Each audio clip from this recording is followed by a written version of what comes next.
আর মাত্র এক খামাল তরমুজ আছে, এই তরমুজগুলো বিক্রি করলি আজকের মতো বেচা শেষ। শাহ আলম ভাই, তরমুজ নিতে আসলাম। কি ব্যাপার খয়ের ভাই, আমি কইছি না ভাই তোমার কাছে আমি তরমুজ বেচবো না? এত সিটার বাটপার লোকের কাছে আমি কি তরমুজ বেচবো? তুমি ভাবলে কিভাবে? তুমি আজকে আবার তরমুজ কি জন্য নিতে আইছো? ভাই আপনার কাছে কেন আসছি জানেন না? আপনি পাইকারি পিস হিসেবে বিক্রি করেন, অন্যরা কেজি হিসেবে বিক্রি করে, সেই জন্য তো তরমুজ আপনার কাছ থেকে নিতে আসি। কারণ আপনার কাছ থেকে তরমুজটা নিলে আমার অনেক লাভ হয়, সেই জন্য বলছি ভাই তরমুজগুলো আমারে দেন। না না ভাই, আমি তোমার এই তরমুজ দিতে পারবো না, কারণ তুমি আগের বারও এই তরমুজ নিয়ে যাইয়ে তুমি কেজি দরে বিক্রি করেছাও, সেই জন্যই তোমার আমি আর কোনো তরমুজ দিতে পারবো না। ভাই আগে যে তরমুজগুলো কেজিতে বিক্রি করছি এখন আর বিক্রি করবো না, তরমুজগুলো আমারে দেন। খায়ের, তোমার আমি ভালোভাবে করছি, তুমি আমার কাছে পাইকারি পিস হিসেবে কিনে নিয়ে যদি কেজিতে বিক্রি করো তাহলে কিন্তু তোমার খবর আছে, আর কোনোদিন কিন্তু আমার কাছে মাল পাবা না, কথাটা যেন ভালোভাবে মনে থাকে। আচ্ছা ভাই ঠিক আছে, আমি আর কখনো কেজিতে বেচবো না, আমার এই তরমুজগুলো দিয়ে দেন ভাই। ঠিক আছে তাহলে নিয়ে যাও। এই তরমুজগুলো ঠিকঠাক ভাবে নামাস, একটা তরমুজও যেন নষ্ট হয় না। এই ঠিকঠাক ভাবে চাল পড়ে যাবে তো। এই পড়ে গেল, ওরে আল্লাহ রে, কি করলি? একটা তরমুজ পুরো নষ্ট করে ফেললি।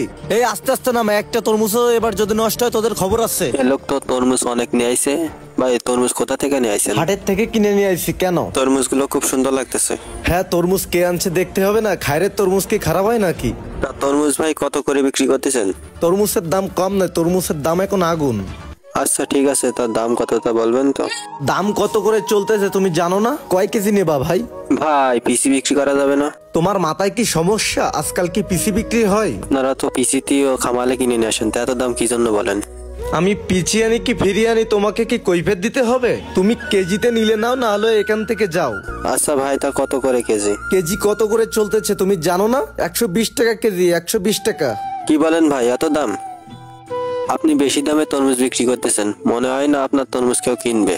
টাকায় মনে হচ্ছে কামড়াচ্ছে, এত টাকা দিয়ে তরমুজ এই কিনবে? এত কথা বলে না, এখান থেকে যাও। কত ক্রেতা আছে আমার তরমুজ কেনার জন্য। এ খায়ের ভাই, এদিকে এসে শোনো। কি হয়েছে ভাই, এভাবে ডাকতেছেন কেন? কি হয়েছে কিছুই বুঝতে পারতেছো না? তুমি তরমুজ আইনি কেজি দরে বিক্রি করতেছো কেন? তোমার আমি আগেই কইলাম না যে আমার কাছে তরমুজ আনলে কেজিতে বিক্রি করা যাবে না? 20-25 টাকা পিস কিনে আনে তুমি 120 টাকা করে কেজি বিক্রি করতে চাও, মানে একটা তরমুজ 300-400 টাকা করে বেচতে চাও। তুমি এই কাজটাকে ঠিক করতে চাও? তুমি যদি এরকম করো তাহলে সাধারণ মানুষ কিভাবে বাঁচবে, কিভাবে এই তরমুজ কিনে খাবে? সাধারণ মানুষের কথা একটু ভাবো। তুমি যেসব কাজ বাজ করো মোটেও ঠিক করো না। তোমার মতো বাটপার ব্যাপারীর কাছে আমি আর কখনো মাল বেচবো না।